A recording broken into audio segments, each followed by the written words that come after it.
Pasarapan sa pagluluto ng bagisen o dinuguan. Ibinida sa fiesta ng isang barangay sa Mangaldan, Pangasinan. Tunghayan sa report ni Joan Punsoy.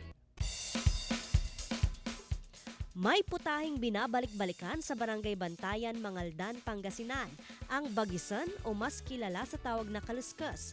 Bagisen na salitang Pangasinan nang ibig sabihin ay lamang loob. Dito hango ang unang Bagisen Festival ng barangay. Gawa sa lamang loob, karnet dugo ng duwag o kalabaw ang bagisen, kaya tinawag din itong dinuguang kalabaw.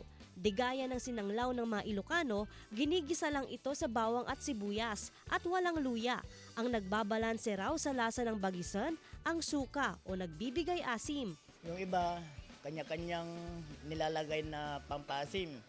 Yung iba, nilalagyan ng anong tawag ba doon? Piyas. Yung iba, suka. Yung iba tapos may dinadagdag pa na kalamansi. Bata pa ako, nakikita ko na yung mga matatanda na naglilibot-libot, may nilalagay sa ulo na kaldero at binibinta sa mga bahay-bahay, sinasabing dinuguan. Isinagawa rin ang Bagisen Cook Fest kung saan hinusgahan ang pinakamasarap na lutong bagisen. Dapat po malambot yung karne ng dog, kalabaw po. Inaano po sa yung pressure cooker para po lumambot tsaka mga isang oras po.